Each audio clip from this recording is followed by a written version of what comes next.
O Senhor esteja convosco. Ele está no meio de nós. Proclamação do Evangelho de Jesus Cristo, segundo Lucas. Glória a vós, Senhor. Naquele tempo vieram algumas pessoas trazendo notícias a Jesus a respeito dos galileus que Pilatos tinha matado, misturando seu sangue com o dos sacrifícios que ofereciam. Jesus lhes respondeu: Vós pensais que esses galileus eram mais pecadores do que todos os outros galileus por terem sofrido tal coisa? Eu vos digo que não. Mas se vós não vos converterdes, ireis morrer todos do mesmo modo. E aqueles 18 que morreram quando a torre de Siloé caiu sobre eles, pensais que eram mais culpados do que todos os outros moradores de Jerusalém? Eu vos digo que não. Mas se não vos converterdes, ireis morrer todos do mesmo modo. E Jesus contou esta parábola. Certo homem tinha uma figueira plantada na sua vinha. Foi até ela procurar figos e não encontrou. Então disse ao vinhateiro: Já faz 3 anos que venho procurando figos nesta figueira e nada encontro. Corta-a, porque está ela inutilizando a terra? Ele, porém, respondeu: Senhor, deixa a figueira ainda este ano. Vou cavar em volta dela e colocar adubo. Pode ser que venha a dar fruto. Se não der, então tu a cortarás. Palavra da salvação. Glória a vós, Senhor.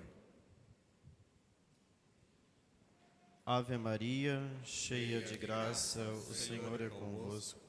Bendita sois vós entre as mulheres. Bendito é o fruto do vosso ventre, Jesus. Santa Maria, Mãe de Deus, rogai por nós, pecadores, agora e na hora de nossa morte. Amém. Nossa Senhora, Rainha dos Anjos, rogai por nós. Queridos irmãos, celebramos o 3º domingo do tempo sagrado da Quaresma e estamos já como que adiantados neste tempo da graça em que Deus nos concede para a nossa vida cristã. Nós temos a liturgia da igreja como uma grande pedagogia que vai instruindo a vida cristã para a direção de Cristo, o caminho certo. A igreja nos concede, no início do tempo da Quaresma, sobretudo nos 2 primeiros domingos, tradicionalmente ouvir todos os anos os mesmos textos. Trata-se do evangelho que fala no primeiro domingo das tentações de Jesus no deserto e no segundo domingo sobre a transfiguração de Jesus. Então todo ano nós vamos escutar sempre, primeiro domingo da Quaresma, as tentações de Jesus no deserto, Jesus combatendo contra as tentações, e no segundo a sua transfiguração, quando Jesus revela-se em glória. Isso indica para nós o quê? Primeiro, que nós sofremos tentações. E Jesus nos ensina o modo, o meio, os meios para combater a tentação e enfrentar a tentação. Quando nós cedemos às tentações, ou seja, você cai no pecado, você cede à tentação, o que acontece? Você perde aquela imagem de Deus transfigurada em você. E você se torna, portanto, uma pessoa desfigurada, sem a figura de Deus impressa em você. Essa figura que foi impressa no nosso batismo, com a graça do sacramento que nós iniciamos a vida cristã. Então, todas as vezes que nós não estamos na vontade de Deus, nós perdemos o brilho, nós perdemos esta luz da transfiguração em nós. Aí os domingos seguintes, que no caso hoje, o 4º e o 5º, a igreja a cada ano tem matizes diferentes. Como nós estamos escutando o Evangelho de Lucas, neste ano, nós vamos escutar hoje esse belíssimo texto. Domingo que vem é o texto do filho pródigo, né? E os textos vão nos dando pistas para pontos de reflexão dentro do tempo da Quaresma. Então vamos tomar o ponto principal da reflexão do Evangelho de hoje. olha só como começa o Evangelho. As pessoas chegam a Nosso Senhor, diz o texto, né? Trazendo notícias. Então, vamos pensar, no século I, os meios de comunicação era você ir falar para a pessoa. Você não tinha redes sociais, você não tinha nem jornal para transmitir informações. Então as pessoas tinham que levar umas às outras as notícias, né? Por isso demorava, era muito escasso que as informações chegassem em outros lugares. Às vezes o fato acontecia ali e ficava restrito àquele lugar, porque para levar a outros lugares dava trabalho. Então as pessoas vêm trazendo notícias para Jesus do quê? Que Pilatos tinha mandado matar galileus e feito o quê?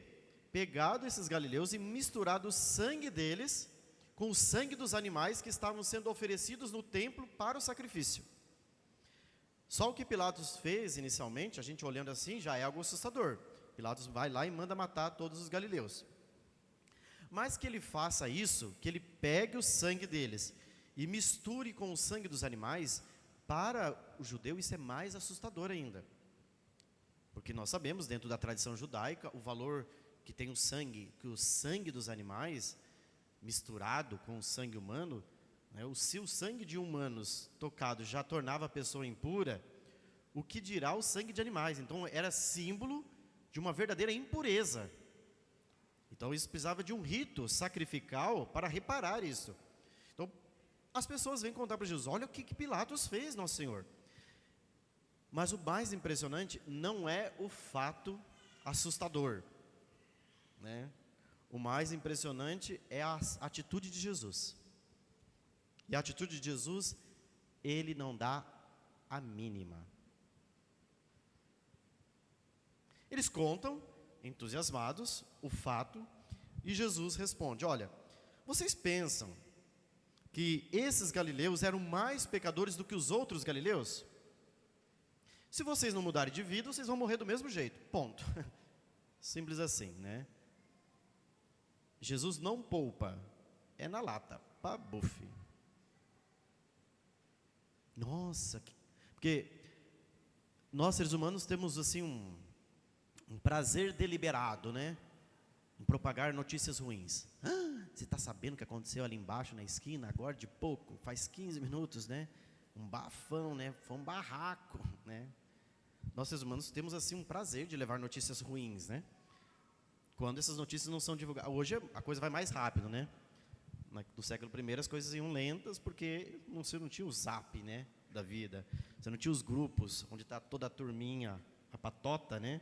Que a gente manda lá, a patota inteira fica sabendo em instantes. Então eles trazem a notícia para Jesus e Jesus não dá a mínima. Jesus apenas faz uma advertência, olha, vocês pensam que aqueles galileus eram mais pecadores do que vocês? Se vocês não mudar de vida, vocês vão morrer do mesmo jeito. Então esse é um primeiro ponto do Evangelho. A chamada de atenção de Jesus a nós, né? Se nós não mudarmos de vida, nós vamos morrer do mesmo jeito. Ou seja, vai ser trágico a nossa morte eterna. Vai ser dolorosa a nossa morte eterna. Se não houver uma verdadeira mudança de vida, uma mudança do coração, que seja uma mudança lá no interior, para um processo de uma configuração cada vez mais profunda a Nosso Senhor, nós corremos o risco de morrer do mesmo jeito. Por quê, gente? Veja, os galileus vão contar para Jesus isto, trazendo notícias assim do fato assustador, mas por outro lado dizendo, nossa, por que será que aconteceu essa tragédia? Essa tragédia se explica porque eles eram mais pecadores, por isso não aconteceu conosco, né? Então, se o ser humano tem esse prazer de propagar notícias ruins, existe uma segunda tendência no ser humano má, que é a de olhar os acontecimentos, os fatos ao nosso redor e dizer, por que será que está acontecendo isso? Será que eles são mais pecadores, né? Você pega qualquer tragédia que aconteceu ao redor do mundo, foi lá, uma tragédia, um tsunami devastou tudo lá. Aí as pessoas ficam se perguntando, isso está acontecendo porque aquele povo é um povo sem fé. Conosco isso não vai acontecer, né? É o que Jesus disse. Vocês estão pensando que o fato aconteceu porque eles eram mais pecadores? Se vocês não mudarem de vida, a tragédia vai acontecer com vocês também. Se vocês não se converterem, vocês vão morrer do mesmo modo, da mesma forma. Mas Jesus não está falando somente de uma morte biológica. Jesus está falando da morte eterna. Esse é o fato mais assustador e temível.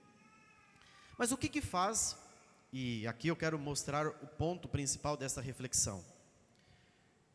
Nós corremos um sério risco, nós aqui, né, cristãos católicos, de às vezes nos considerarmos os melhores, de termos os instrumentos da graça de Deus para sermos ilesos de qualquer dificuldade. Mas isso é um engano. Por quê? Porque isso pode gerar um malefício no ser humano. Uma das coisas que mais atrapalha a vida dos cristãos é uma coisa chamada obstinação. Uma pessoa obstinada é uma pessoa que não consegue ver a verdade, não consegue ver a realidade. Ela sempre está num idealismo falsificador. Ela não consegue enxergar a verdade. Porque o que é uma pessoa obstinada? É aquela pessoa que não cede facilmente, é aquela pessoa que não está aberta. Então, você precisa mudar de vida, mas a pessoa não quer mudar de vida. Você precisa se converter, mas ela está tão obstinada naquela vida, naquelas ideias, que ela não quer ser transformada. Porque ela sabe que vai ter que pagar um preço por aquela ideia. Ela vai ter que matar aquela ideia. Ela vai ter que romper com aquilo. E muitas vezes nós não queremos romper. Vamos lá, tentando mostrar isso mais claramente. Então você mostra para a pessoa que ela tem que viver uma vida diferente. Que ela precisa se converter. Que ela precisa abraçar a Deus. Só que, o que acontece? Muitos de nós, quando isso acontece, tem um impacto dentro de si. Porque você vem à igreja, você ouve o evangelho, você ouve os ensinamentos da tradição católica de 2000 anos, você vê a fé de sempre, e parece que algumas coisas estão em desacordo com o jeito que o mundo conduz as coisas, não é verdade? Aí você vai para o mundo, durante a semana, ao longo da sua vivência semanal, e você tem um mundo que caminha numa direção um pouco contrária àquilo que você crê. Isso causa dentro de nós o quê? O impacto. A minha fé me ensina isso, eu preciso viver desse jeito. Mas eu saio no mundo lá fora e as coisas são desse outro jeito. Você já está nadando na direção contrária daquilo que nós pensamos. E o que a maioria de nós faz? A maioria de nós faz o seguinte: tenta conciliar as duas coisas. A gente pega um pouquinho daqui, pega um pouquinho de cá e tenta fazer uma boa mistura. Só que isso não dá certo. São coisas inconciliáveis. O nosso jeito de crer precisa ser o nosso jeito de viver. E o nosso jeito de viver precisa ser o nosso jeito de crer. Não dá para viver as duas coisas. Porque chega, gente, num determinado momento, que nós entramos numa encruzilhada. E você começa a bugar. Não funciona.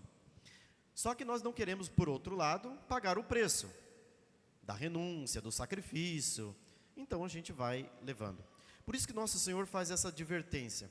Se vocês não mudarem de vida e não se converterem, vocês vão morrer do mesmo jeito. É preciso ter uma coerência de vida.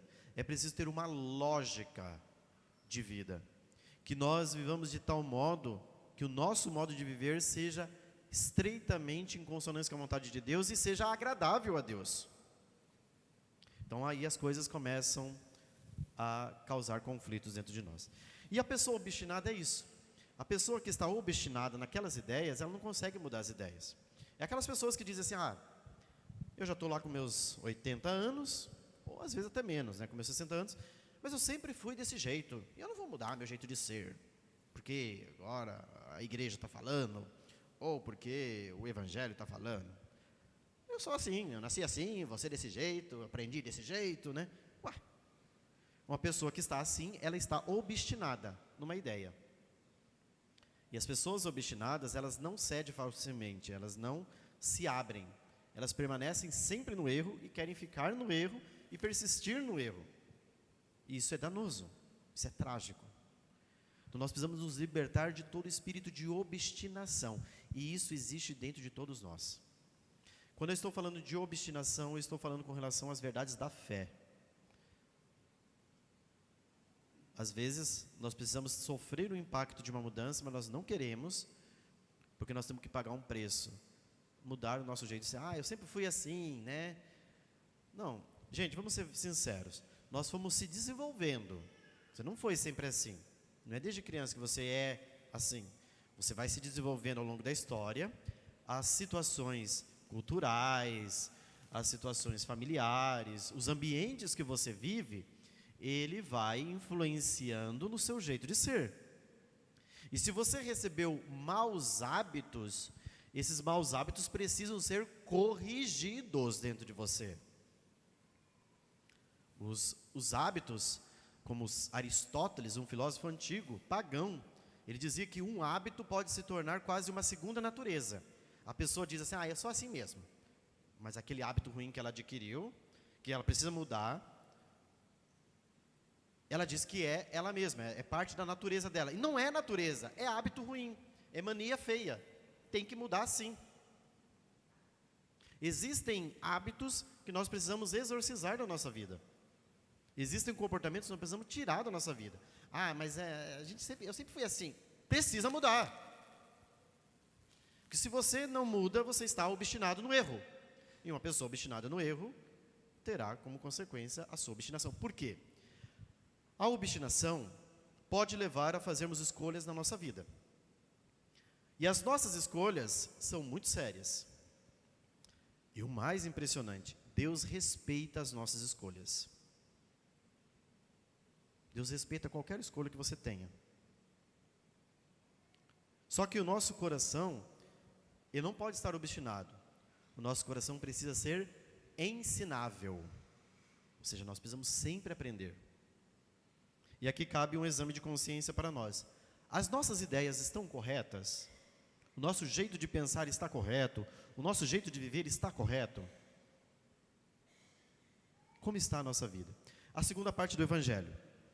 Jesus, então, para deixar mais clara a coisa, ele conta uma parábola, a parábola da figueira. Então tinha uma figueira no meio da vinha, e já fazia 3 anos que a figueira estava lá. Só que a figueira não dava figos. E uma figueira que não dá frutos, serve para quê? Para nada. Ela só está o quê? Inutilizando a terra. Aí, Jesus fala lá do Senhor, que diz, olha, então vamos cortar, porque ela está inutilizando a terra. Aí o servo diz, não, vamos deixar mais um ano, porque pode ser que daqui mais um ano a gente vai cavucar, vai colocar adubo, e o ano que vem ela vai dar fruto. Aí, se ela não der fruto, vamos cortar. Mas, assustador, né? E Jesus diz aqui, né? Nós vamos cortar, e não vai servir para fazer banco, para fazer móvel. Corta e joga no fogo, queima. Não serve nem para madeira, esse negócio. Aqui é sobre a nossa vida. A figueira desse evangelho somos nós. Será que nós somos uma figueira estéril? Será que nós estamos dando fruto? E quais são os frutos que nós estamos dando na nossa vida? Olhe para a sua vida, examine. Quais frutos eu estou dando? Se nós formos uma figueira estéril, gente, nós estamos correndo sério risco de sermos cortados e jogados fora, porque não serve para nada.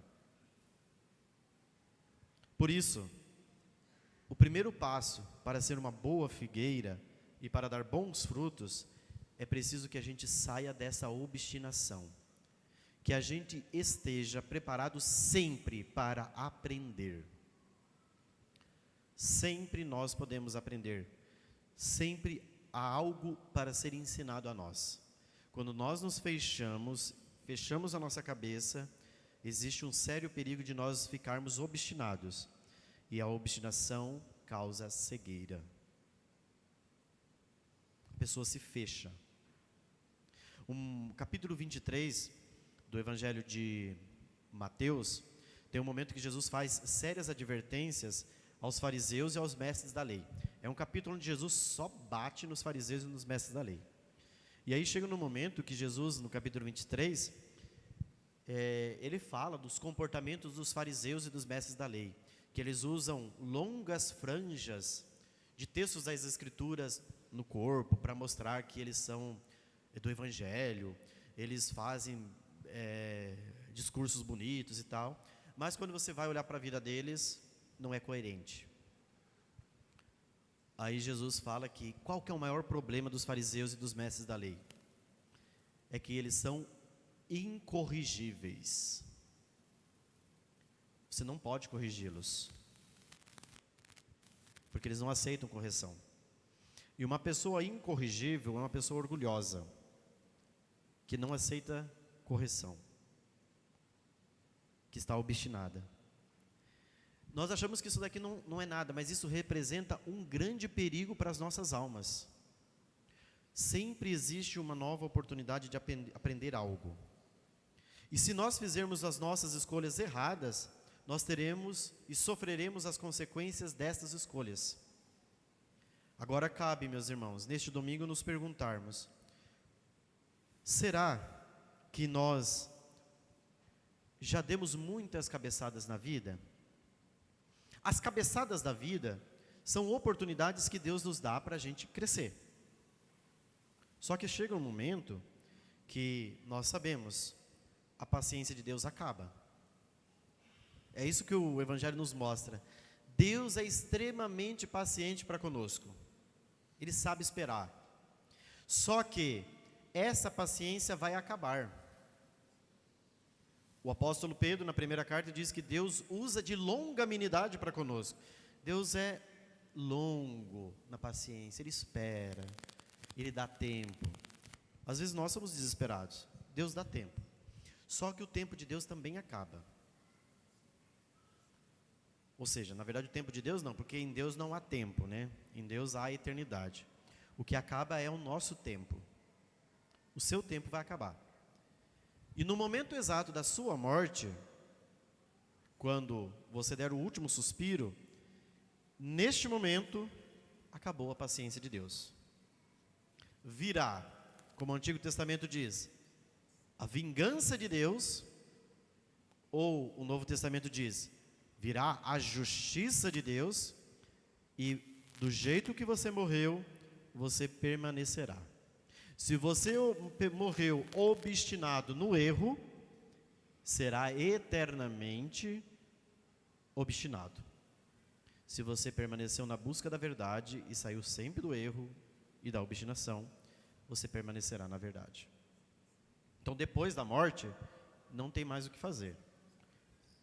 Você tem tempo quando você está vivo, quando você está aí respirando, nesse exato segundo, nesse exato momento.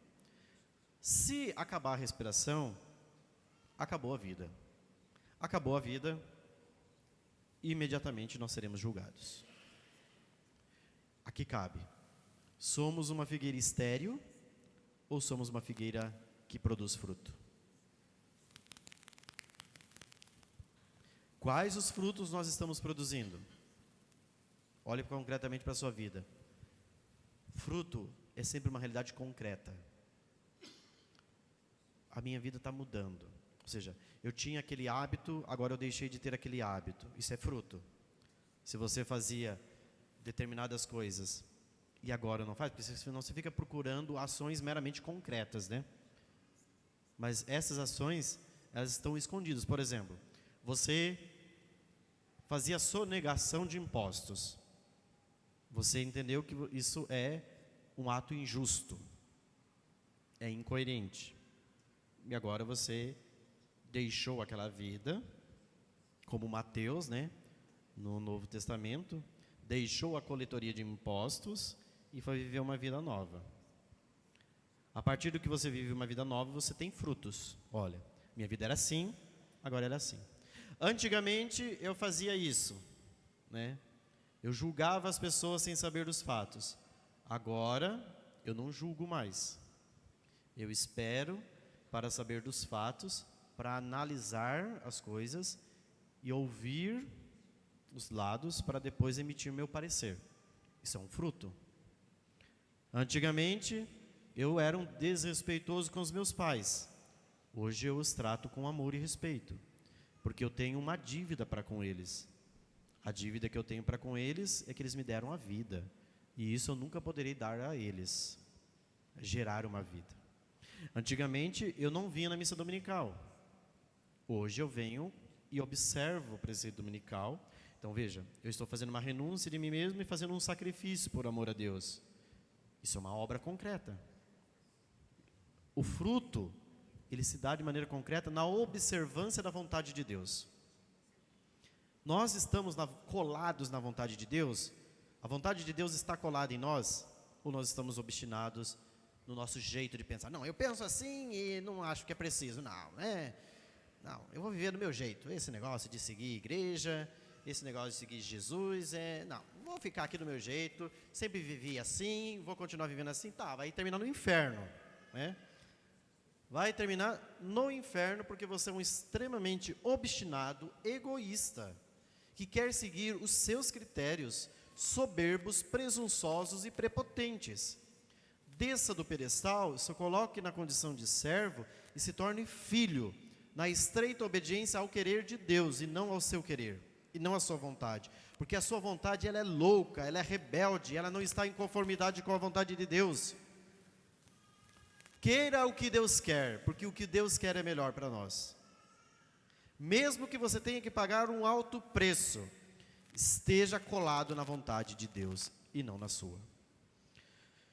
Que nesse evangelho nós entendamos que Deus nos permite as cabeçadas da vida, mas lembre-se, uma hora as cabeçadas acabam e não terá mais o que fazer. Se vós não vos converterdes, vocês acham que vocês vão ser ilesos?